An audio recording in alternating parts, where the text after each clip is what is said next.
আমার ফাতেমা এত সুন্দরী, আল্লাহ তাকে এত রূপ এত লাবণ্যতা দিয়া সৃষ্টি করেছেন, জান্নাতের হুররা পর্যন্ত তার সুন্দর দেখে তারা অভিমান করবে, হিংসা করবে, ঈর্ষা করবে। জান্নাতি হুরেরা পর্যন্ত তার সৌন্দর্য দেখে ঈর্ষা করবে।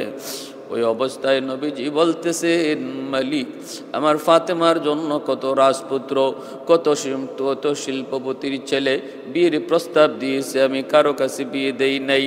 আলীর সাথে তুমি বিয়ের গটকালি করেছ। এমন একটা গরিব আলীর ঘরে আমার মেয়েটার ঘটকালি তুমি করেছ। ও মালিক, আমার ফাতেমা কাজ করতে করতে সে তো তার হাতটা একদম নষ্ট করে ফেলেছে। নবী কান্দেন। ওই অবস্থায় নবীজি দেখেন ফাতেমা ঘোমটাটা দিয়া দরজা খুলে যেন তিনি চলে যাইতেছেন। তিনি গুসা করেছেন, রাগ করেছেন। আল্লাহর নবী তখন বলতেছেন, ফাতেমা রে, আমি তো তোমার বিরুদ্ধে কিছু বলি নাই। খাতুনে জান্নাত বলতেছেন, বাবা গো, ও বাবা, আমার স্বামীর বিরুদ্ধে কিছু বললো আমি সইতে পারি না। ও বাবা, একজন স্ত্রী তার স্বামীর গড়ে এসি, গাড়ি, বাড়ি, দামি দামি আসবাব, কোটি কোটি টাকা চায় না। একজন স্ত্রী তার স্বামীর ঘরে যেই জিনিসটা সর্বপ্রথম চায় সেটা হলো স্বামীর ভালোবাসা। যে স্ত্রী তার স্বামীর বুক ভরা ভালোবাসা পায়, এই স্ত্রীর চেয়ে দুনিয়াতে সুখী আর কোনো স্ত্রী নাই। আর যেই বিবি স্বামীর কোনো ভালোবাসা পায় না, কিন্তু কোটি কোটি টাকার মালিক স্বামী, এই টাকায় তার শান্তি দেয় না, সুখ দেয় না। 3 বেলা যদি পেট পুরে নাও খাই, মনে রাখো গন আব্বা জান, তোমার জামাতা আলী আমাকে বুক ভরা ভালোবাসা দেয়। আল্লাহর নবী শুকরিয়া আদায় করলেন। আল্লাহর নবী আল্লাহর কাছে শুকরিয়া আদায় করলেন আর বলতেছেন, মারি আমি তো এটাই চাই। আল্লাহর নবী এমনও হাদিসে বলেছেন, মহিলারা, স্ত্রীরা ভালো করে খেয়াল করে শোনো, মা বোনেরা, নবী বলেন যদি আল্লাহর পরে কাউকে সেজদা করার বিধান থাকতো, তাহলে আল্লাহ বলতেন প্রত্যেক স্ত্রী যেন তার স্বামীকে সেজদা দেয়। এতটা সম্মান, এতটা ইজ্জত আল্লাহ একজন স্বামীকে দিয়েছেন। এজন্যই হযরত রুকাইয়া রাদিয়াল্লাহু তাআলা আনহা, নবীজির মেয়ে, প্রথম বিবাহ হয়েছিল আবু জাহেলের ছেলের সঙ্গে। পরে যখন বিবাহ ভঙ্গ হয়, আল্লাহর নবী হযরত উসমান গনি রাদিয়াল্লাহু তাআলা আনহুর সাথে বিবাহ দেন। একদিন হযরত উসমান গনির বিরুদ্ধে একটা অভিযোগ নিয়ে হযরত রুকাইয়া তিনি নবীর কাছে এসেছিলেন। মায়ার নবী তখন যে জবাব দিয়েছিলেন শুনবেন। মায়ার নবী তখন বলেছিলেন, মারি, স্ত্রী স্বামীর বিরুদ্ধে অভিযোগ করবে এটা আমি নবী পছন্দ করি না। কোন স্ত্রী তার স্বামীর বিরুদ্ধে অভিযোগ করবে এটা আমি নবী পছন্দ করি না। যাও মা, যাও স্বামীর ঘরে যাও। নবী হাত ধরে স্বামীর ঘরে দিয়ে আসলেন। একটা ঘটনার দিকে লক্ষ্য করো মা বোনেরা, একটু খেয়াল করে শোনো। একজন স্বামী, সে জানে সারাদিন একটু রোজগারের জন্য সে কত অপমান সয়, কত জুলুম, কত তুফান তার উপরে বয়ে যায়। এরপরও স্বামী ধৈর্য ধরে, কারণ ঘরে তার বিবি, তার সন্তান তার অপেক্ষায় বসা। সন্তানেরাও বুঝ, সন্তানেরাও তাকায় আছে, বাবা আমাদের জন্য খানার ব্যবস্থা করবে। স্ত্রী অপেক্ষায় দাঁড়িয়েছে, স্বামী আসবে, এরপরে চুলায় আগুন জ্বালাবো। এই কথাগুলি মাথায় রেখে একজন স্বামী বাহির জগতে কত অপমান না সইতে হয়, কত ঝগড়া, কত তুফান, কত অভিযোগ, কত গাল মন্দই না তারে শুনতে হয়। কখনো বা মালিকের পক্ষ থেকে, কখনো বা সাধারণ মানুষের সাথেও হয়। রিক্সা চালক প্যাসেঞ্জারের কাছ থেকে কত কথাই না শুনে।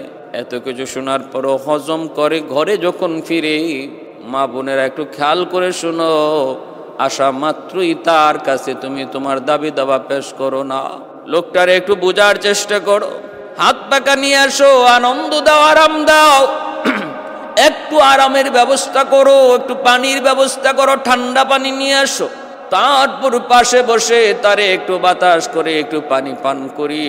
এরপরে যদি প্রয়োজন হয় ঠান্ডা মাথায় তুমি তোমার প্রয়োজন, হাজত, ঘরের হাজতের কথা বলতে পারো। কিন্তু মা ফাতেমা রাদিয়াল্লাহু তাআলা আনহা জীবন জিন্দিগি কাটায় দিলেন হযরত আলীর সাথে।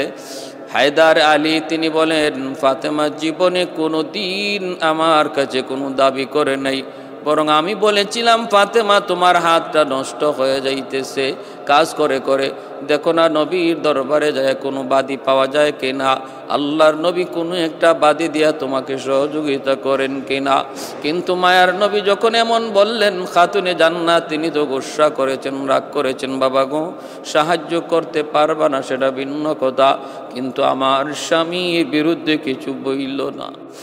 আল্লাহর নবী রহমতের নবী শুকরিয়া আদায় করেন, দরজার পাশেই দাঁড়িয়ে আলী সব কিছু শুনলেন। আলী চলে গেলেন, চোখের পানিটা মুছে মুছে ঘরে চলে গেলেন। ফাতেমা ঘরে যাওয়ার আগে আগেই আর শুকরিয়া আদায় করেন, মালিক এমন একটা স্ত্রী, এমন একটা বিবি তুমি আমাকে দান করেছ। আল মারআতুস সালিহা খায়রুম মিনাদ দুনিয়া ওয়া মা ফিহা। নবী বলেন, একজন নেককার দিনদার স্ত্রী যদি কারো ঘরে থাকে, দুনিয়ার সমস্ত সম্পদের ভিতরে সবচেয়ে বড় সম্পদ হলো একজন নেককার দিনদার বুঝদার সমঝদার একজন স্ত্রী। স্বামীর জন্য দুনিয়ার সবচেয়ে বড় সম্পদ, সবচেয়ে বড় সম্পদ। বাইরা বন্ধুরা, হযরত আলী রাদিয়াল্লাহু তাআলা আনহু ঘরে আসলেন। এইদিকে আল্লাহর নবী কলিজার টুকরা মেয়ে ফাতেমা রাদিয়াল্লাহু তাআলা আনহা ইন্তেকালের আগ মুহূর্তে হযরত আলী রাদিয়াল্লাহু তাআলা আনহুকে বলতেছেন, স্বামী গো আমার, মৃত্যুর পর আমার কয়েকটা দাবি তুমি পূরণ করবা কিনা কথা দাও। আলী চোখের পানি মুছে নারে বলেন, ফাতেমারি জীবনে কোনোদিন আমার কাছে কোনো দাবি করো নাই, করলে আমি কষ্ট পাবো, এজন্য মৃত্যুর পর এমন কি দাবি আছে তোমার যেটা পূরণ করতে হবে একটু বলো। আমার জান যাবে তবু তোমার দাবি পূরণ করার চেষ্টা আমি করব। কাঁদতেছেন কাঁদতেছেন। খাতুনে জান্নাত বলেন, স্বামী গো হক আদায় করতে পারি নাই, একজন স্বামীর যে হক আমি ফাতেমা তোমার আদায় করতে পারি নাই, আমাকে তুমি প্রথম কথা হলো ক্ষমা করে দিও। অন্যায় কোনো দোষ কোনো অপরাধ যদি করে থাকি একটু সামনে দয়া করে তুমি ক্ষমা করে দিও। আমি তোমার মনে কোনো কষ্ট নিয়ে কবরে যেতে চাই না, কারণ আমি আমার আব্বার জবানে শুনেছি কোনো স্ত্রী যদি স্বামীকে সন্তুষ্ট রেখে কবরে যায়, কবরে যাইতে দেরি জান্নাত পাইতে দেরি নাই। আর কোন স্ত্রী যদি স্বামীকে নারাজ করে কবরে যায়, সে যত বড় দিনদার, যত বড় নেককার, যত বড় নামাজি হোক না কেন, আল্লাহর তৈরি জান্নাত সে পাবে না, মিলবে না। অতএব স্বামী গো, স্বামী একটু আমার উপর রাজি আর খুশি হয়ে যাও। জানি না জানাও জানায় কোনো কষ্ট তোমাকে দিয়ে ফেলছি কিনা। হযরত আলী রাদিয়াল্লাহু তাআলা আনহু কপালে চুমু খাইতেছেন আর আদর করে বলতেছেন, ফাতেমা রে, আমি গরিব হওয়ার কারণে আমি তোমার সাধ্য মতো তোমার কোনো একটা প্রয়োজন, কোনো একটা হাজত আমি পুরা করতে পারি নাই, কারণ বিয়ের সময়টাতে মোহর দেওয়ার মতো ক্ষমতা আমার ছিল না। আল্লাহর নবী বলেছিলেন, আলী মোহরানা বাবা তোমার বর্মটা তুমি বিক্রি করো। হযরত আলী রাদিয়াল্লাহু তাআলা আনহু এই বর্ম নিয়ে রওনা দিয়েছিলেন। উসমান গনি রাদিয়াল্লাহু তাআলা আনহু রাস্তায় পেয়ে গেলেন, আলী তুমি কোথায় যাও? বর্মটা বিক্রি করব মোহরানা বাবদ। আল্লাহর নবীর সাহাবে হযরত উসমান গনি রাদিয়াল্লাহু তাআলা আনহু, তিনিও তো মেয়ের আল্লাহর নবীর জামাতা, সাথে সাথে তিনি এই বর্মটা কিনে নিলেন। আলী, আমি যদি কিনি আমার কাছে বেচবানি বলে, অবশ্যই বেচব। সাথে সাথে ওসমান গনি কিনে নিলেন, এই টাকা দিয়ে মোহরানা পরিশোধ করলেন। আবার হযরত উসমান গনি রাদিয়াল্লাহু তাআলা আনহু তাদের বিয়েতে এই বর্মটা তিনি উপহার দিয়ে দিলেন। এজন্য এতটা গরিব ছিলেন আলী। আলী বলতেছেন, বিবি গো, গরিব হওয়ার কারণে তোমার কোনো দাবি, তোমার কোনো প্রয়োজন, তোমার কোনো হাজত আমি সাধ্যমতো পূরণ করতে পারি নাই। ঠিক আছে, তুমি কি বলবা বলো। খাতুনে জান্নাত বলতেছেন, এক নম্বর কথা হলো, স্বামী আমার মৃত্যু হবে রাতে, আমাকে দাফনও করবা তুমি রাতে। আমি সারা জীবন আল্লাহর কাছে চাইছি, মালিক শুধু জীবদ্দশায় নয়, আমার মরণটাও যেন পর্দার হালতে হয়, আমার মরণ যেন পর্দার হালতে হয়। আল্লাহ রাতের বেলায় আমার মরণটা লিখে রাখছেন, অতএব আল্লাহ মৌতের সময় আমার পর্দা তিনি জারি রাখছেন। কবরটাও তুমি রাতের অন্ধকারে দিও গো স্বামী, রাতের অন্ধকারে দিও। আর স্বামী, আমার কবরস্থ করার পর কবরের উপরে মাটি তুমি উঁচা করে রাখবা না, কবরটা সমান করে দিবা, যেন আমি চাই আমার কবরের কোনো আলামত যেন কেউ না বুঝে, কেউ যেন চিনতে না পারে এটা ফাতেমার কবর। আমার কবরটাও যদি চিনে ফেলে তাহলে তো বুঝে ফেলবে আমার কবরটা কতটুকু লম্বা, কতটুকু চৌড়া। কেউ কেউ হয়তো কবরের কন্ডিশন, কবরের লম্বা চৌড়া দেখে সে বুঝে ফেলবে আমি ফাতেমা কতটুকু লম্বা ছিলাম, আমি ফাতেমা কতটুকু চৌড়া ছিলাম, কতটুকু মোটা ছিলাম। এতটুকু আমি পর্দার খেলাফ মনে করি। শুধু জীবদ্দশায় নয়, মৃত্যুর পরেও আমি ফাতেমা পর্দার আড়ালে থাকতে চাই। খাতুনে জান্নাত ফাতেমা রাদিয়াল্লাহু তাআলা আনহার এই কথাগুলি শুনে আলী কাঁদতেছেন, আলী কাঁদতেছেন, আলী কাঁদতেছেন। ভাইরা বন্ধুরা, ওই অবস্থায় ফাতেমা রাদিয়াল্লাহু তাআলা আনহা বলেন, স্বামী গো, জান্নাতুল বাকির পূর্ব কোনায় একটা সবুজ বাতি জ্বলতেছে, ওই জায়গাটায় তুমি আমাকে কবর দিয়ে দিও। আর কবরটা করার জন্য কেউ না কেউ তো লাগবে, তুমি তো পারবা না, তোমার বাঙ্গা দিল, কোনো একজন বন্ধুকে দিয়ে তুমি কবরটা খনন করায় নিও। এই কথাগুলি বইলা হযরত আলী রাদিয়াল্লাহু তাআলা আনহুর কুলের মধ্যে মাথা রেখে জান্নাতের সকল মহিলাদের সরদারিনী খাতুনে জান্নাত তিনি দুনিয়া থেকে বিদায় নিলেন। হযরত আলী আবু যর গিফারি রাদিয়াল্লাহু তাআলা আনহুর বাড়ির সামনে যায় কাঁদতেছেন। গভীর রাত, আবু যর গিফারি কান্নার আওয়াজ শুনে দরজা খুলে দেখেন কারার হায়দার। ও আলী, জীবনে কোনো যুদ্ধে তোমাকে কাঁদতে দেখি নাই, তোমাকে মন খারাপ করতে দেখি নাই রে আলী। জীবনে কোনো যুদ্ধে তুমি কাঁদো নাই, আজকে এমন তোমার জীবনে কোন যুদ্ধ আসলো যেই যুদ্ধে তুমি হেরে গেলা, তোমাকে কাঁদায় দিছি।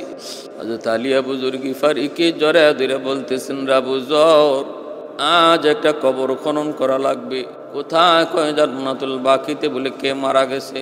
কারো মৃত্যুর খবর তো পাই নাই।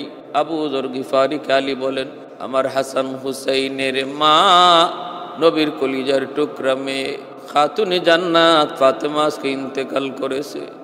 ইন্না লিল্লাহি ওয়া ইন্না ইলাইহি রাজিউন। এই কথা শোনা মাত্রই হযরত আবু যর ইন্না লিল্লাহ পরে তিনি জান্নাতুল বাকির দিকে তিনি যাইতেছেন কবর খনন করার জন্য। আলী রাদিয়াল্লাহু তাআলা আনহু তিনি লাশখানা হাতের মধ্যে লইয়া, কাঁধের মধ্যে লইয়া তিনি কবরস্থানে যাইতেছেন। পেছনে হাসান হুসাইন কান্দেন, হাসান হুসাইন কান্দেন, মালিক, নানাকে হারানোর যন্ত্রণা বেদনা এখনো বলতে পারি নাই। মাত্র 6 মাস হয়েছে নানা বিদায় নিয়েছেন, আমার নানা জানকে হারানোর বেদনা এখনো আমরা বলতে পারি নাই। আজ তুমি আমাদের আম্মাজানকে নিয়ে গেছো, এই যন্ত্রণা একের পর এক কিভাবে সইব? কাঁদতেছেন। আবু যর গিফারি কবর খনন করতেছেন, খবর করেন আর কবরকে ডাক দিয়ে বলেন, রে কবর, জানোনি তোমার মাঝে আজকে কে আসবে? কে আসবে জানোনি? যিনি রাহমাতুল লিল আলামিনের কলিজার টুকরা মেয়ে খাতুনে জান্নাত, জান্নাতের সকল মহিলাদের সরদারিনী, যার পরিচয় হলো বিশ্ব নবী, রহমতের নবীর কলিজার টুকরা মেয়ে। সাবধান রে কবর, তুই বেয়াদবি করবি না, বেয়াদবি করবি না। যাকে আমার নবী রহমতের নবী মা বলে সম্বোধন করেছেন, কেমন করে আম্মাদান, কেমন করে মা বলে খাতুনে জান্নাত কি নবী সম্বোধন করেছেন, তাও একটা অতীতের ঘটনা। ঘটনাটা হলো আমার নবী রহমতের নবী তায়েফের জমিন থেকে রক্তাক্ত হইয়া আঘাত পাইয়া নবী যখন মক্কায় ঢুকতে যাবেন, তখনও নবীজি মক্কায় ঢুকলেন, ঘরে গেলেন, আল্লাহর নবীর পুরা দেহটা রক্তে রঞ্জিত। খাতুনে জান্নাত ফাতেমা রাদিয়াল্লাহু তাআলা আনহা তখন দরজাটা বন্ধ করে দিলেন, বন্ধ করে দিতেছেন আর নবী বলতেছেন, মারে তুমি দরজা বন্ধ করো কেন? খাতুনে জান্নাত কান্দেন আর বলেন, বাবা গো, আমি দরজাটা বন্ধ করে তোমার মাধ্যমে আমার আল্লাহর সাথে কিছু কথা বলতে চাই। এই বইলা তিনি বলতেছেন, নবী বলেন, তাহলে দরজা বন্ধ করো কেন? খাতুনে জান্নাত বলে, কথাগুলি গোপন, এজন্যই দরজা বন্ধ করেছি। ডাক দিয়া বলতেছেন, মালিক, ও আসমানের মালিক, জমিনের মালিক, মূসা কালিমুল্লাহর জন্য তুমি লোহিত সাগরকে তুমি রাস্তা বানায় দিছো, ইব্রাহিম খলিলুল্লাহর জন্য আগুনকে তুমি ফুলের বাগান বানায় দিছো, তুমি কি আমার বাবার জন্য তায়েফের জমিনে এই দুশ্মনদের পাথরকে তুলা বানাইতে পারলা না? তায়েফের জমিনে ওই পাগলের দল, দুষ্ট ছেলের দল যখন আমার বাবার গায়ে পাথর মারলো, মালিক তুমি কি পারো নাই পাথরটাকে তুলা বানায় দিতে? তুমি কি পারো নাই? পারো নাই বুঝি? আল্লাহর নবী বলতেছেন, মারে এমন কথা কয় না, মা তুমি এমন কথা বইল না, এমন কথা বইল না। খাতুনে জান্নাত বলতেছেন, বাবা গো, বলবো না কেন? কারণ তোমার তো বাবাই নেই, জন্মের আগেই তো তুমি বাবা হারাইছো, অতএব বাবার দরদ তুমি কেমন করে বুঝবা? আর তোমার আল্লাহ, তার তো কোনো সন্তান নাই, বাবাও নাই, অতএব তিনি তো কোনো সন্তান জন্ম দেন না, কারো থেকে জন্ম নেন না, তিনিও তো বাবার দরদ বুঝেন না। আমি ফাতেমা তো বাবার দরদ, আমি ফাতেমা তো বাবার দরদ বুঝি, কেমন করে আমি ফাতেমা সইব? এই বইলা খাতুনে জান্নাত তিনি তখন সাথে সাথে একটু পানি গরম করার জন্য বাহিরে গেলেন। পানি গরম করতেছেন আর বলতেছেন, আল্লাহ তুমি আমার উপর গুসা করো না, রাগ করো না, মালিক আমি সইতে পারি নাই, আল্লাহ তোমার কাছে মাপ চাই, মাপ চাই। এই বইলা পানিটা গরম করলেন। একটু বাইরা বন্ধুরা জৈতুনের তেল গরম কইরা আল্লাহর নবী রহমতের নবীকে নিজের পাশে শুয়াইয়া, মায়ার নবী, দয়ার নবী, রহমতের নবী, গায়ে যদ্দূর যেখানে যেখানে ব্যথা ছিল, আঘাত ছিল, সবগুলি আঘাতের মধ্যে পানি দিয়ে ধুইয়া তিনি অলিভ অয়েল, তিনি ওই জৈতুন তেল লাগাইতেছেন আর মালিশ করতেছেন। ওই অবস্থায় নবীজি বলেন, ও নবীজি বলতেছেন, ঘটনা শুনাইতেছেন আম্মাদান আয়েশা সিদ্দিকা রাদিয়াল্লাহু তাআলা আনহাকে। আমার নবী এই ঘটনা শুনাইতেছেন, আয়েশা কেন? ফাতেমা আমার মা, একটু শুনবানি। ফাতেমার কোলে আমি ঘুমায় গেছি, আঘাত আঘাত আঘাত, সারা শরীর জুড়ে আঘাত, আঘাতের রক্তগুলা ফাতেমা মুইসা দিতেছে মায়ের মতো। একজন মা তার সন্তানকে যেইভাবে সেবা করে গো, তায়েফের জমিন থেকে আমি নবী যেইভাবে রক্তাক্ত হয়ে ফিরেছি, আমার ফাতেমা সেইভাবে আমার সেবা করতেছে, রক্তটা মুইসা দিতেছে। এই অবস্থায় আমি ঘুমায় পড়ছি। ঘুমের ঘরে স্বপ্ন যুগে দেখতে পেলাম আমার মাতার পাশে আমার জনম দুঃখিনী মা আমেনা, তিনি আমার মাতার পাশে দাঁড়ায় আছেন, বসে আছেন। আমি মায়ের কুলে যেন আমার মাতারা রেখে শুয়ে রইছি।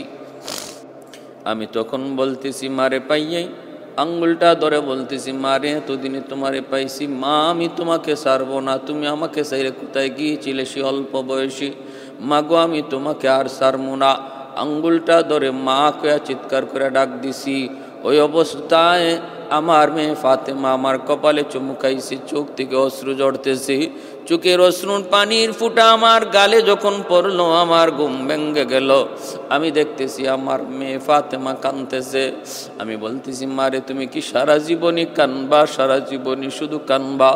খাতুনি জান্নাত বলতেছে, বাবা গো, ঘুমের ঘরে তুমি মা কইয়া তুমি ডাক দিছ, আমার হাতটা তুমি জড়ায় ধরছো, এই যে দেখো আমার হাতে তুমি এখনো ধরে রাখছো। আল্লাহর নবী রহমতের নবী তখন বলতেছেন, মারে ও মা, মা কইয়া যদি তোমার হাত আমি ধরে থাকি, তাহলে তুমি আজ থেকে আমার মা, কারণ স্বপ্নে আমি তোমার জায়গায় আমার মা আমেনাকে বসা দেখতে পেয়েছি। সুবহান। শাফিঈ রুজে জাযা ও যাখতিবে আম্বিয়া, শাফিঈ রুজে জাযা ও যাখতিবে আম্বিয়া, সাহেবে হাউজুল ওয়াজিল খুদা রুজে আতীদ, সাহেবে হাউজুল ওয়াজিল খুদা রুজে আতীদ, সাহেবে আসরান উনা মুস আকবর বরমলা, साहिबे असरार ऊना मुझसे अकबर बरमला, इल्मे उ अज अव्वलिनो आखिरी अंदर मजीद, इल्म उ अज अव्वलिन आखिरी अंदर मजीद रहमतुल लिल आलमी खंदश खुदावंदे करीम खल्क़ खुल्क़ कौल फ़िअल हदिय सिमते उ हमीद। আমার ভাইরা, এজন্য আবু যর গিফারি কবরে খুঁড়তেছেন আর কবরকে বলতেছেন, জানো তিনি কে? তিনি আমার নবীর কলিজার টুকরা মেয়ে, আমার নবী যাকে মা বলেছেন। এ জাননি ইনি কে? ইনি হাসান হুসাইনের মা।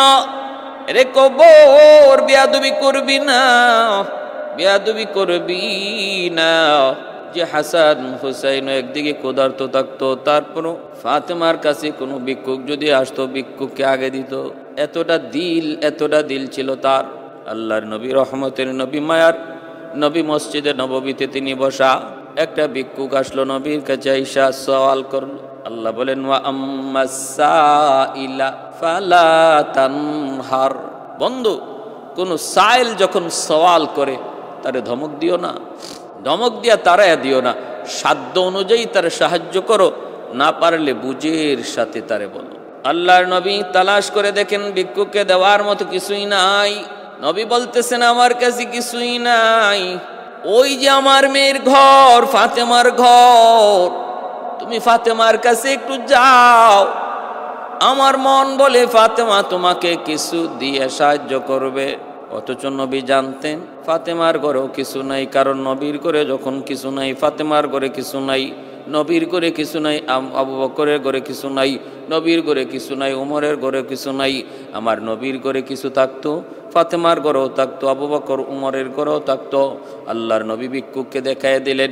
ভিক্ষুক তখন বলতেছে, আপনি যে আমাকে আপনার মেয়ের ঘরের দিকে পাঠাইতেছেন, আপনার মেয়ে কেমন করে বিশ্বাস করবে? আপনি যে পাঠাইছেন এর একটা আলামত দিন, এর একটা সনদ দিন, প্রমাণ দিন।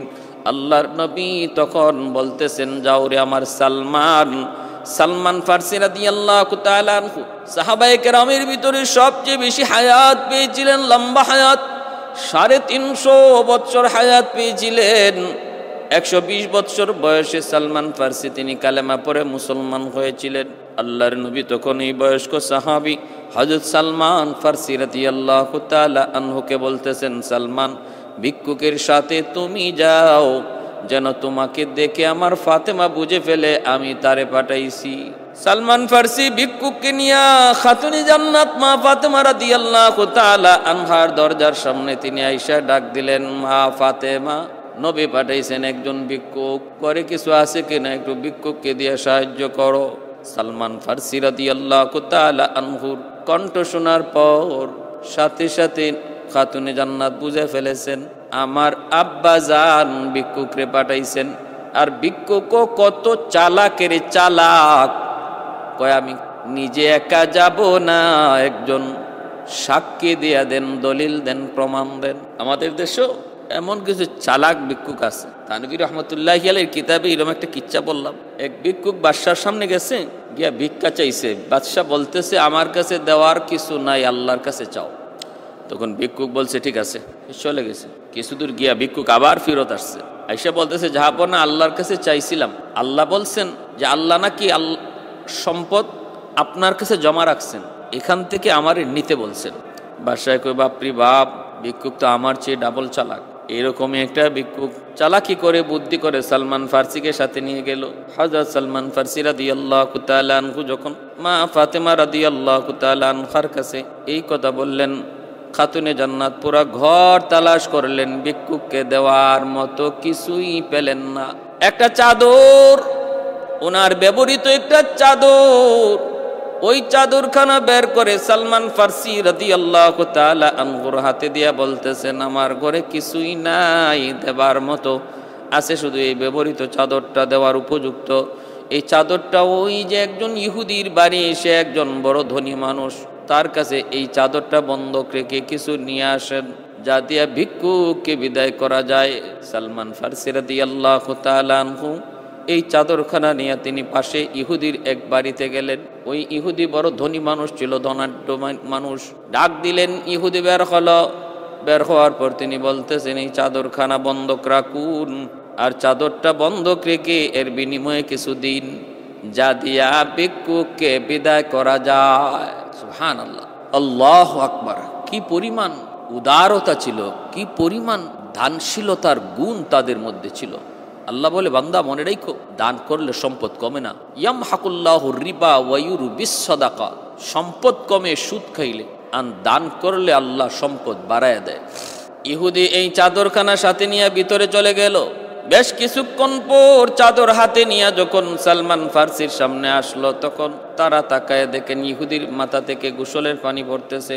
বোঝা যায় সেই টাইমের ভিতরে গোসল করেছে। সালমান ফার্সি বলতেছেন, কি ব্যাপার, তোমার এত দেরি হলো কেন? ইহুদি বলতেছে, রে সালমান, কথা পরে বলবো, আগে আমাকে কালেমা পরে মুসলমান বানায় নাও। যা কিছু বলার পরে বলবো, আমাকে আগে তাড়াতাড়ি কালেমা পরে মুসলমান বানাও। সালমান ফার্সি বলেন, ঘটনা কি? আমি আসলাম তোমার কাছে চাদর বন্ধক রাখার জন্য। এই মুহূর্তে তোমার মুসলমান হওয়ার শখ জাগলো। ঘটনা কি, কোন কারণে, কি হয়েছে একটু খুলে বলো। ইহুদি বলতেছে, ও সালমান, তাহলে একটু শোনো। আমি তাওরাত কিতাবের একজন পণ্ডিত। তাওরাত কিতাবের মধ্যে আমি পেয়েছি আখিরি জমানার নবী যিনি হবেন, এই হবে তার গুণ, এই হবে তার গুণ, এই হবে তার গুণ। সমস্ত গুণাবলী একে একে আমি মুহাম্মাদুর রাসূলুল্লাহর কাছে পেয়েছি। একটা গুণের কথা তাওরাত কিতাবে লেখা ছিল, তার কাছে একদিন একজন ভিক্ষুক আসবে। ওই ভিক্ষুককে ভিক্ষা দেওয়ার মতো তিনি কিছুই পাবেন না। তিনি পাঠায় দিবেন মেয়ের ঘরে। মেয়েও তামাম ঘর তালাশ করে কিছু পাবে না। একটা চাদর ভিক্ষুককে হাতে দিয়া এক ইহুদির বাড়িতে পাঠাবে। এই চাদরখানা বন্ধক রেখে ভিক্ষুককে কিছু দেওয়ার জন্য। ও সালমান, আমি এই আলামত, এই গুণটা পাওয়ার অপেক্ষায় ছিলাম রে সালমান। আজ আমার এই গুণটাও পাওয়া হয়ে গেছে। আমি চাদরখানা দেখে চিনে ফেলেছি। তুমি তো কিছুই বলো না এই চাদরখানা কার, কিন্তু আমি চাদরখানা দেখে চিনে ফেলেছি। চাদর আর কারো নয়, এই চাদর হলো খাতুনে জান্নাত মা ফাতেমার চাদর। অতএব যেই আলামতটা আমার পাওয়া এখনো বাকি ছিল, এই আলামতটাও আমি পায়া গেছি, এই গুণটাও পায়া গেছি। অতএব আমি আর দেরি করতে চাই না, এখনই আমাকে কালেমা পড়াইয়া নবীর দরবারে নিয়ে চলো। সুবহানাল্লাহ। কৌনাইন মুখতার খুদা তুমকো বানায়া, कौनैन मुख्तार खुदा तुमको बनाया, उम्मत का निगाहबान खुदा तुमको बनाया, उम्मत का निगाहबान खुदा तुमको बनाया। मौला मेरा आका मेरा रहमत की नबी है, ताजदार मदीना के तुम्हारे अरबी है, তাজদার মদিনা হে তোমাহে আরবি হে। মনে আছে সে আব্দুল কাদের জিলানী রহমতুল্লাহ আলী, তিনি মুরিদদেরকে জোহরার ব্যাখ্যা দিচ্ছেন। জোহরা তিনি কে ছিলেন, তারে আল্লাহ কেমন গোপন করে রাখছেন, কেমন পর্দার ভিতরে রাখছেন। আর হযরত আবু যর গিফারি রাদিয়াল্লাহু তাআলা আনহু খাতুনে জান্নাত মা ফাতেমার গুণগুলি কবরকে শুনাইতেছেন। এরে কবর, হাসান হুসাইনের বাপ ফাতেমা এমন একটা দুইটা ঘটনা নয়। নিজে না খায়া তিনি ভিক্ষুককে খাওয়াইছেন, নিজে না খায়া সওয়ালকারীকে তিনি যা ছিল তা দিয়া দিছেন। আরেকটা এমন ঘটনা হাকিমুল উম্মত থানবী তার কিতাবের মধ্যে লিখছেন। এরকম ভাবে একটা ভিক্ষুক আইসা বলতেছে, মায়ার নবী গো, আমি বড় ক্ষুধার্ত, আমাকে খানা দিন। আমার কাপড় নাই, আমাকে একটা কাপড় দিন। আমার কোনো বাহন নাই বাড়িতে যাওয়ার জন্য, আমাকে একটা বাহন দিন। আল্লাহর নবী তখনও বলতেছেন, আমার ঘরে কিছু নাই, ওই যে আমার মেয়ে ফাতেমার ঘরে যাও। আমার নবী ভালো করে জানতেন ফাতেমার ঘরে কিছু নাই, তারপরও কেন বলেন? কারণ আমার আল্লাহর ইশারায় সব হয়, কিছু না কিছু একটা ঘটবে, কিছু না কিছু একটা হবে। এজন্য ভিক্ষুককে তিনি পাঠিয়ে দিলেন। ভিক্ষুক যে ডাক দিল খাতুনে জান্নাত, তিনি তখন ডাক দিয়া বলতেছেন, আমিও তো পাই না, আমিও তো এমন কিছু পাই না তোমাকে দেওয়ার মতো। খাওয়ানোর মতো কোনো ব্যবস্থা নাই, পরানোর মতো কোনো কাপড় নাই, দেওয়ার মতো কোনো বাহন নাই, কিন্তু আমার একটা হার আছে, হারটা আমি তোমাকে দিয়ে দিলাম, নেও আমার হারটা তুমি নিয়ে যাও, বাজারে বিক্রি করে প্রয়োজন তুমি পূরণ করে নিও। ভিক্ষুক ওই গলার হারটা নিয়ে আল্লাহর নবীর সামনে হাজির হলো। আল্লাহর নবী, রহমতের নবী এই হাটটা হাতে নিলেন। এই দিকে নবীর সাহাবীরা অবাক হয়ে গেছেন। হযরত আম্মার রাদিয়াল্লাহু তাআলা আনহু বলতেছেন, রে ভিক্ষুক, এই হাটটা যদি আমি তোমার কাছ থেকে কিনে নেই, কত টাকা দিলে তুমি খুশি বলো? কত দিরহাম দিলে তুমি খুশি বলো? ভিক্ষুক বলতেছে, আমাকে পয়সা দেওয়া লাগবে না, আমাকে তুমি পেট ভরে খাওয়াও, আমাকে কাপড়ের ব্যবস্থা করো, আমার একটা বাহনের ব্যবস্থা করো। হযরত আম্মার রাদিয়াল্লাহু তাআলা আনহু তিনি বললেন, ঠিক আছে, আমি তোমারে খানা খাওয়াইতেছি। খানা খাওয়াইলেন, দামি কাপড় পরাইলেন, দামি একটা বাহন দিলেন, আর বললেন, নেও অতিরিক্ত কিছু পয়সাও তোমাকে দিলাম। দিয়া তিনি ওই ভিক্ষুককে বিদায় দিলেন। হযরত আম্মার রাদিয়াল্লাহু তাআলা আনহু এই হাটটাকে তিনি চুমা খাইলেন। তারপরে আতর গোলাপ দিয়া মাখায়া দামি একটা রুমালের মধ্যে লইয়া গোলামকে বললেন, রে গোলাম, ওই হাটটা মায়ার নবীর কাছে তুমি দিয়ে আসো, আর তুমিও নবীর কাছে রয়ে যেও। তুমি ছিলে এতদিন আমার গোলাম, আমি এখন নবীকে হাদিয়া দিয়া দিলাম। গোলাম আল্লাহর নবীর কাছে হাটটা নিয়ে হাজির করলো। মায়ার নবী, রহমতের নবী হাটটা পায়া নবী বড় খুশি হলেন, শুকরিয়া আদায় করলেন। এরপরে নবী বলতেছেন, যাও, এই হাটটা সহ আমি তোমাকে আমার ফাতেমারকে হাদিয়া দিয়ে দিলাম। খাতুনে জান্নাত মা ফাতেমা রাদিয়াল্লাহু তাআলা আনহার কাছে ওই গোলাম হার কানা লইয়া আবার হাজির হয়ে গেল। হাজির হয়ে বলতেছেন, নেন, এই যে আপনার হার কানা নেন, আর আমিও আজ থেকে আপনার গোলাম।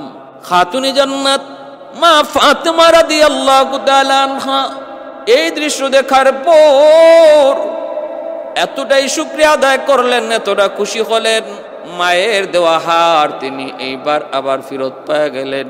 কেমনে কি হলো? কয় সব কিছু এমনি হয়েছে, ভিক্ষুকের খানাও পূরণ হয়েছে, কাপড়েরও হাজত পূরণ হয়েছে, বাহনেরও প্রয়োজন পুরা হয়েছে।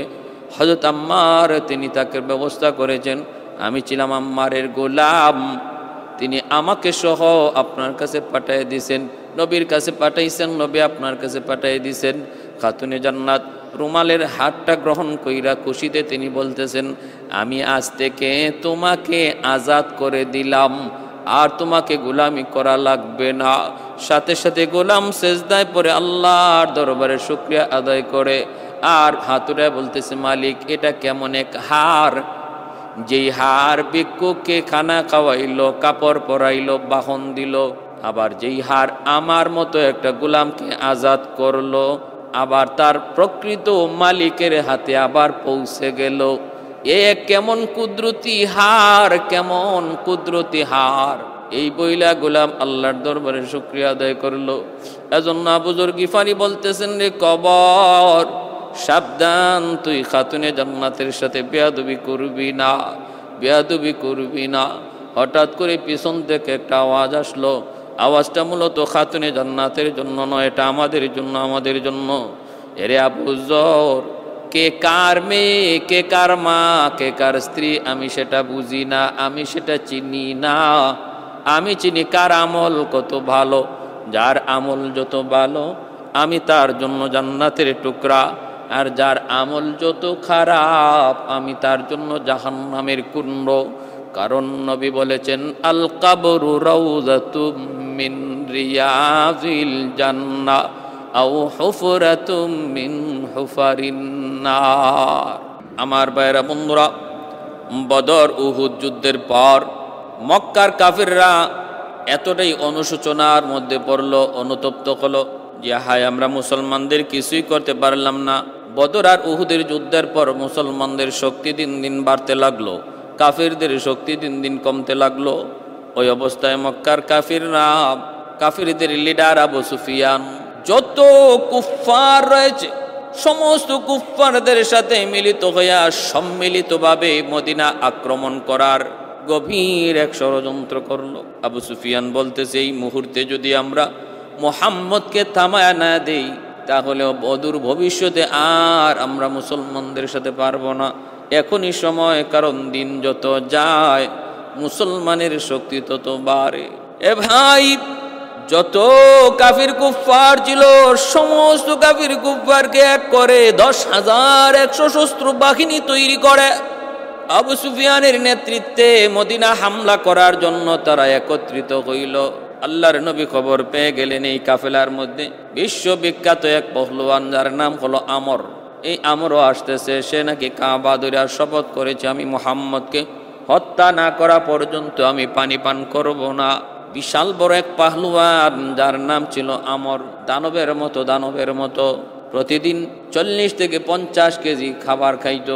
ভাইরা বন্ধুরা, সে আমর যার এই তলোয়ারটার ওজন ছিল 2.5 মণের মতো, এত বড় দানব কাফেলার সাথে রওনা দিল। আল্লাহর নবী খবর পেয়ে গেলেন, মায়ার নবী জরুরি পরামর্শে বসে গেলেন। আল্লাহর নবী বলতেছেন ওরা তো সম্মিলিত বাহিনী আসতেছে মদিনা আক্রমণ করার জন্য, আমরা তো মাত্র 2000 থেকে 2500, ঊর্ধ্বে 3000, আমরা এদের মোকাবেলা করব। কেমনে করব? মদিনার বাইরে গিয়ে করব না মদিনার ভিতর থেকে করব? পরামর্শ হলো, না গো নবী, আমরা মদিনার বাইরে যাব না, মদিনার ভিতর থেকে আমরা যুদ্ধ করব ওদের সাথে, কিন্তু মদিনা নগরী ওদের থেকে আমরা নিরাপদ রাখবো কেমন করে?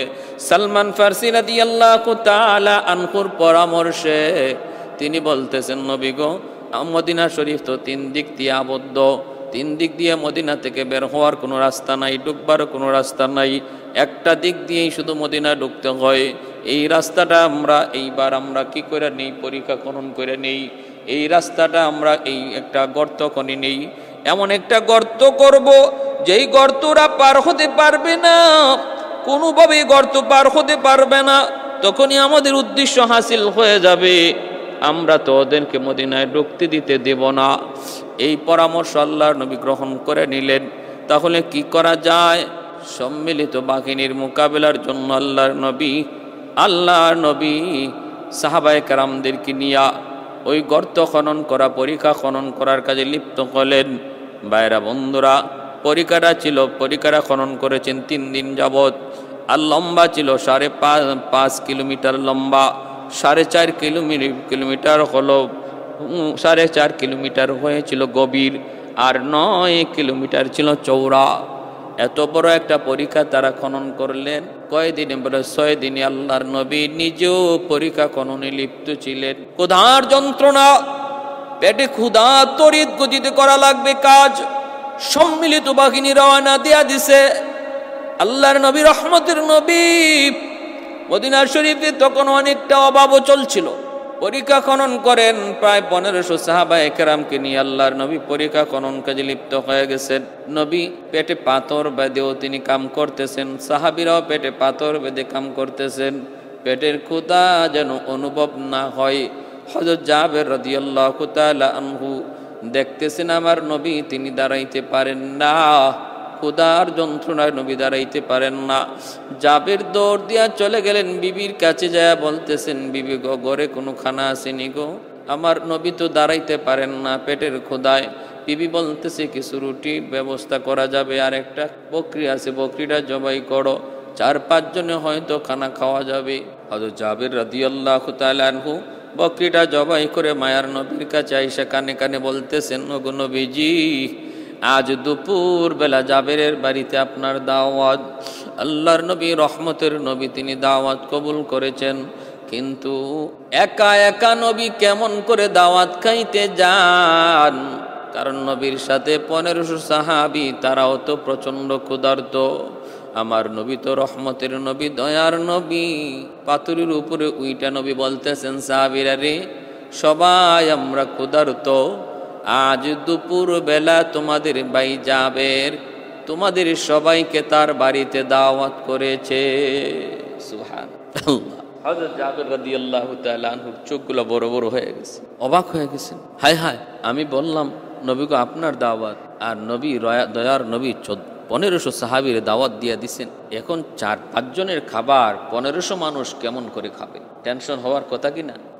হযরত জাবের রাদিয়াল্লাহু তাআলা চিন্তায় পড়ে গেলেন, চোখগুলা বড় বড় হয়ে গেল, পেরেশান তো হবেনি। দৌড়ায় বিবির কাছে গেলেন, বিবি গো, এখন কি করব? তাড়াতাড়ি সমাধান দাও, কি করব? সমস্যা তো জটিল। বিবি বলতেছে, কি হয়েছে? বলে, আমি তো মায়ার নবীকে দাওয়াত দিয়েছি, কিন্তু নবী তো একা দাওয়াত খাইতে আসতে পারেন না, সঙ্গী সাথী 1500 সাহাবীকে মায়ার নবী দাওয়াত দিয়ে দিছেন। এখন কি করব একটু বলুন। আমাদের সমাজের মহিলা হইলে কইতো বুঝছি, হুজুরে দাওয়াত দিলাম, এরপরে দেখা যায় হুজুর আরো 10 জন লিয়ে আইছি। হুজুরদের খাসলত স্বভাবটাই এমন, দাওয়াত দিই যদি 3 জন সাথে আয় 7 জন, দাওয়াত দিই যদি 7 জন সাথে আয় 15 জন 14 জন। ঠিক আছে চলো খাইব। কেমনে খাইব জানি না, ঘরে তালা দিয়ে আমরা বাপের বাড়ি চলে যাই। ঘরে তালা দিয়ে আমরা বাপের বাড়ি চলে যাই, দেখি কিভাবে আইসা খায়। কিন্তু না না, নবীর যুগের মহিলারা এমন ছিলেন না। কি পরিমাণ তাদের ইয়াকিন, কি পরিমাণ বিশ্বাস, একটু মা বোনেরা খেয়াল করে শোনো। হযরত জাবের রাদিয়াল্লাহু তাআলা আনহুর বিবি তখন বলতেছেন, স্বামী গো, আমি তোমার কাছে একটা জিনিস জানতে চাই গো স্বামী।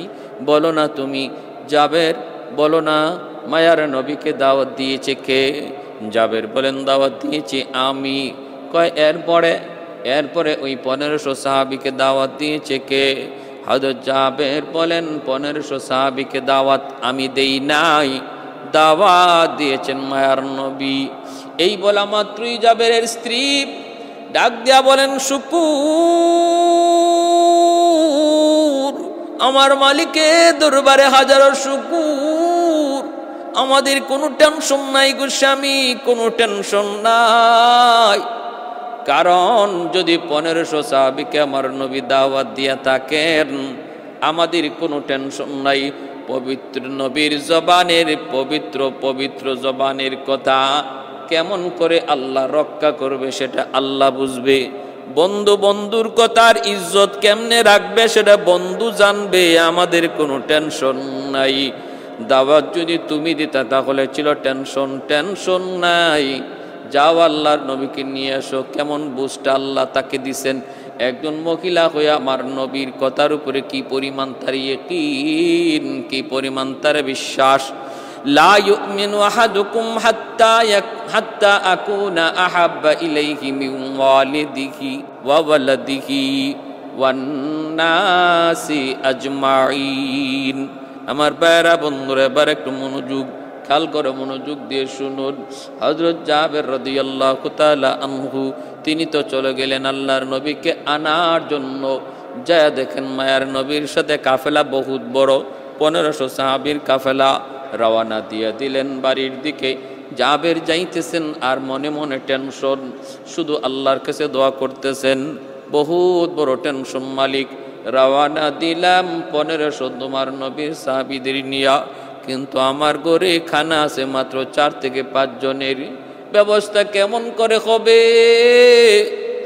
জানি না, আল্লাহ কেমন করে ব্যবস্থা হবে জানি না। তুমি তো তোমার কোরআনে বলেছো, মান আমিলা সালিহাম মিন যাকারিন আও উনসা ওয়া হুয়া মুমিন ফালানুহয়িয়ান্নাহু হায়াতান তাইয়্যিবা ওয়া লানাজজিয়ান্নাহুম আজরাহুম বিআহসানি মা কানু ইয়ামালুন।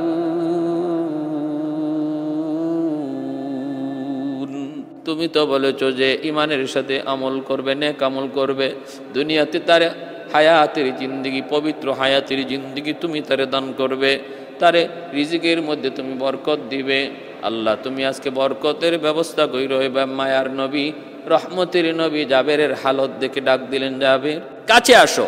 কাছে আনার পর আল্লাহর নবী বলতেছেন, রে জাবের, তুমি বুঝি মহা টেনশন করতেছো? কোনো টেনশন করো না। আমার আল্লাহ আমাকে জানিয়ে দিয়েছেন আজকে তোমাদের অল্প খানার মধ্যে এমন বরকত হবে, 1500 সাহাবী খাওয়ার পরেও বরকত কমবে না। কোনো টেনশন করো না। আল্লাহ তোমার আর তোমার বিবির ইখলাসের বদৌলতে কম রিজিকের মধ্যে বরকত দিবে বেশি। যাও, কোথায় তোমার গোশতের পাতিল? সে চুলায় থাকবে। আর খামির কোথায় আমাকে দেখাও। নবীজি দুটোটা পাতিলে ডাকনা উঠাইয়া পবিত্র একটু লব লাগাইয়া ডাকনা লাগাইয়া বলতেছেন, জাবের তুমি শুধু এখান থেকে খানা নিবা, ডাকনা উঠাইয়া কখনো দেখার চেষ্টা করবা না কি পরিমাণ গোশত এখনো আছে। আল্লাহর নবী যাইয়ে বলতেছেন, আমার 500 সাহাবীরে প্রথমবার বসাও। জাবের বলেন, নবী গো আপনি একটু বসেন। জাবের বলতেছেন, নবী গো আল্লাহ আমার মা বাবা আপনার উপর কুরবান, আপনি একটু বসেন। নবী বলতেছেন, জাবের না, আজ আমি তোমার বাড়ির মেহমান নই, আমি হলাম মেজবান, মেহমান হলো আমার সাহাবিরা। 500 জন সাহাবি খানা খাইলো। নবী দেখতেছেন আর বলতেছেন, জাবের এইদিকে আরো রুটি দাও, এখানে আরো গোশত দাও। এইভাবে নবী তখন মেহমানদারি করতেছেন।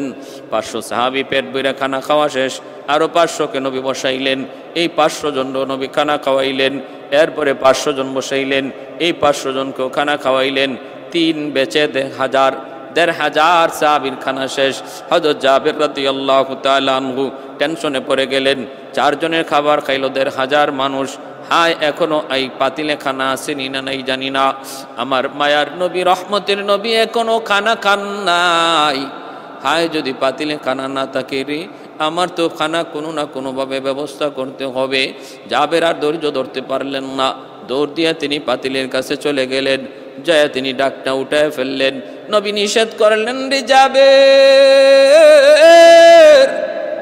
না না, ডাকনা উঠাও না। এরপরও জাবের আর ধৈর্য ধরতে পারলেন না, তিনি যা ডাকনাটা উঠায় ফেললেন।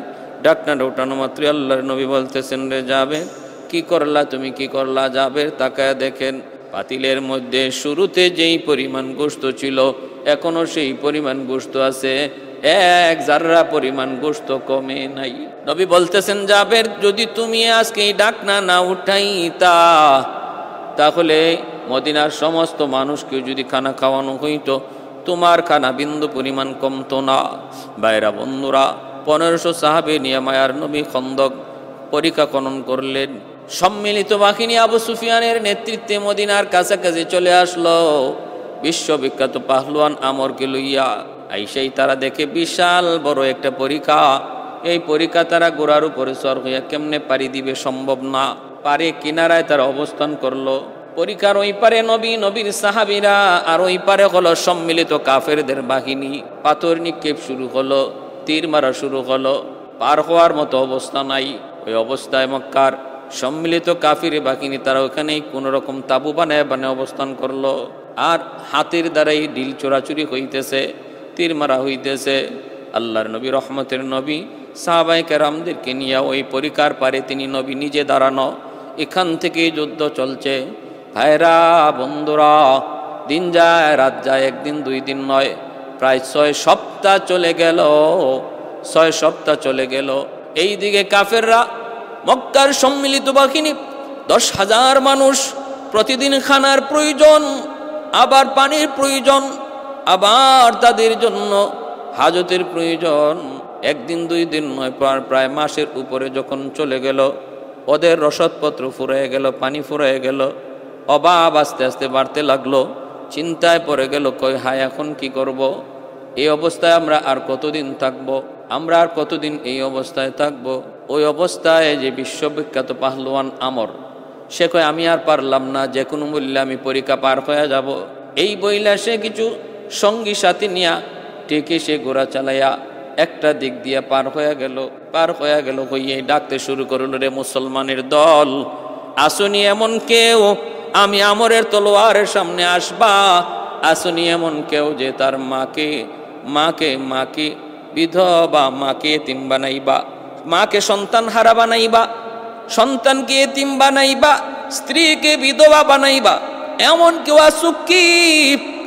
এ মুসলমানেরা, তোমরা তো শুনেছি মরলে শহীদ, আসুকে এমন কেউ? শহীদের তামান্না মনে রাখো। কেউ তো সাহস করে না। আল্লাহর নবীও তখন ডাকতেছেন, আসো এমন কি কোনো সাহাবি যে আমরের মোকাবেলায় দাঁড়াবা? সাহাবিরাও কেউ নতুন মাথা উঠান না, ভয় পেয়ে গেছেন। হায়, সাহাবিরা বলতেছেন, নবী গো, এই এত বড় পাহলওয়ানের সাথে কে লড়বে? হযরত আলী রাদিয়াল্লাহু তাআলা আনহুর সাথে দাঁড়ায় গেলেন। দাঁড়ায় বলতেছেন, ইয়া রাসূলুল্লাহ, আমাকে অনুমতি দেন গো নবী, আমি ওর বিরুদ্ধে লড়ব। আল্লাহর নবী বলে, আলী, বয়স মাত্র তোমার 23, তুমি ছোট্ট, তুমি বসো। নবী আবার ডাক দিলেন, আর অন্য কেউ আসো কি? কেউ তো উঠে না। আলী আবার দাঁড়ালেন। 3 বার কারারে হায়দার আলী রাদিয়াল্লাহু তাআলা আনহু, শেরে খুদা আলী যখন দাঁড়ালেন, তখন নবী অনুমতি দিয়ে দিলেন, যাও, আমি আল্লাহর কাছে তোমার জন্য সাহায্য চাইতেছি। আলী, যাও, আল্লাহর হাওলা করে তোমাকে দিলাম। আলী রাদিয়াল্লাহু তাআলা আনহু, শেরে খুদা আলী, তিনি আমরের সামনে এসে তিনি দাঁড়ালেন। আমর ডাক দেখো, কে তুই? হযরত আলী বলতেছেন, আমি কারার হায়দার শেরে খুদা আলী। কার ছেলে? কয় আবু তালিবের ছেলে। কয় রে আলী, আবু তালিবের সাথে আমার বড় একটা ভালো সম্পর্ক ছিল, বন্ধুত্ব ছিল, আমি চাই না বন্ধুর ছেলেকে আমি নিজের হাতে হত্যা করব। আলী তুমি চলে যাও। আলী বলতেছেন, আমি তো চলে যাওয়ার জন্য আসি নাই। আমর বলে, আমি তোমাকে মারবো না। আলী বলেন, আমি তোমাকে মারতে চাই। এই কথা বলা মাত্রই আমর ক্ষিপ্র বেগে আলী রাদিয়াল্লাহু তাআলা আনহুর ঢালে তলোয়ার দিয়ে আঘাত করলো। আঘাত করা মাত্রই হযরত আলী রাদিয়াল্লাহু তাআলা আনহু কৌশলে তিনি আঘাত প্রতিহত করলেন। তবু কিছুটা আঁচ তার কপালে, তার গালে লাগছিল, কিন্তু বড় কোনো আঘাত নয়। এরপরে হযরত আলী বলতেছেন, এবার আমার আঘাত তুমি সামলাও রে। এ জানোস নি আমার মা আমার নাম রাখছেন কারার হায়দার। কায়দার শব্দ, কারার শব্দের অর্থ হলো ফিরে ফিরে আক্রমণ। হায়দার বলা হয় ওই সিংহকে, যেই সিংহ জীবনে কোনোদিন পরাজিত হয় না, সামনে যা পায় সব কিছু সাফা করে নিয়ে যায়। আমার মা আমার নাম রাখছেন হায়দার। এই হায়দার নাম শোনা মাত্রই আমরের কলিজা কামড় দিয়ে উঠছে, কারণ আমরের মা সেও ছিল একজন জ্যোতিষী।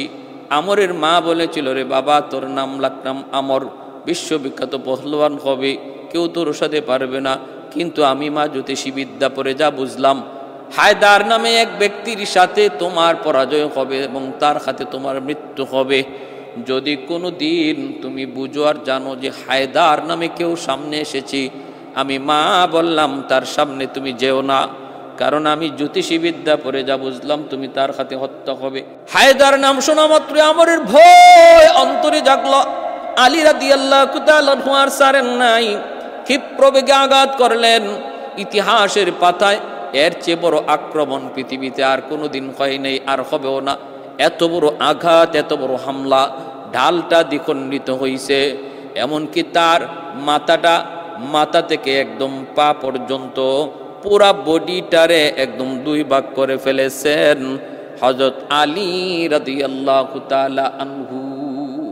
हैदार तेरा नाम से इस्लाम रहेगा, हैदार तेरा नाम से इस्लाम रहेगा, दुनिया की शजाअत में तेरा नाम रहेगा, दुनिया की शजाअत में तेरा नाम रहेगा, उस्मान तेरा नाम से इस्लाम रहेगा, दुनिया की सखावत में तेरा नाम रहेगा, दुनिया की सखावत में तेरा नाम रहेगा। আল্লাহর নবী, রহমতের নবী, নারায়ে তাকবীর আল্লাহু আকবরের আওয়াজে আকাশ বাতাস মুখরিত হয়ে গেল। আমরের দ্বিখণ্ডিত বডি দেখে সঙ্গী সাথী যারা ছিল সব ভাগতে লাগলো। তখন ওই পারে যাওয়ার পর কাফেরদের মধ্যে এক ভয় সৃষ্টি হয়ে গেল। তাদের ভরসা ছিল যার উপর, সে আমর দ্বিখণ্ডিত হয়ে গেছে আলীর তলোয়ারের সামনে। আলীর তলোয়ারের সামনে শেরে খুদা আলী। ওই অবস্থায় আল্লাহ পাক রব্বুল আলামিনের কাছে আল্লাহর নবী দোয়া চাইলেন, আল্লাহ আল্লাহ, আমাদের অবস্থা বেহাল হয়ে গেছে। ওই সময়টাতে একাধারে 4 ওয়াক্ত নামাজ কাজা হয়ে গেছিল। কাফেররা এতটা পেরেশানির মধ্যে রেখেছিল মায়ার নবীকে। আমার ভাইয়েরা, বন্ধুরা, নবীজি আল্লাহর কাছে দোয়া করেন, আল্লাহ পাক রব্বুল আলামিন সাহায্য নাজিল করলেন। ছিল প্রচণ্ড শীতের মৌসুম, মুষলধারে বৃষ্টি নাজিল হলো, আবার ঝড় তুফান হলো। ওই বৃষ্টি আর তুফানের কারণে বেঈমানরা এমনিই তো তারা দুর্বল হয়ে পড়ছিল, আবার বৃষ্টি আর তুফানে তাদের এই তাঁবুগুলা উড়াইয়া নিয়ে গেছে, আর তাদের ঠান্ডা আর শীত বেড়ে গেছে। আবু সুফিয়ান বলতেছে, আর থাকার মতো অবস্থা নাই, চলো আমরা তাড়াতাড়ি এখান থেকে ভাগি। হায়, ওই অবস্থায় আল্লাহর নবী একজন সাহাবীকে পাঠাইছিলেন, যাও তো ঝড়ের পর তাদের হালতটাকে একটু দেখে আসো। আবু সুফিয়ান টের পেয়ে গেল গুপ্তচর হয়তো কেউ ঢুকেছে আমাদের হালত দেখার জন্য। আবু সুফিয়ান বলতেছে, মুসলমানদের পক্ষ থেকে কেউ হয়তো বা আমাদের ভিতরে গুপ্তচর ঢুকেছে, তোমার পাশে যে আছে তার হাত ধরে জিজ্ঞেস করো তার পরিচয় কি। এই অবস্থায় নবী সাহাবী তিনি আওয়াজটা টের পেয়ে তিনি সাথে সাথে বুদ্ধি করে পাশে দাঁড়ায় আসছিল যে কাফের, তার হাত ধরে বলতেছেন, বলো তো তুমি কে, তোমার পরিচয় কি। পরিচয় দিয়ে দিছে, ফলে সে আবার নেই। আমার ভাইয়েরা, বন্ধুরা, তিনি আয়েশা জানায় দিলেন নবীকে ওরা ভাগছে।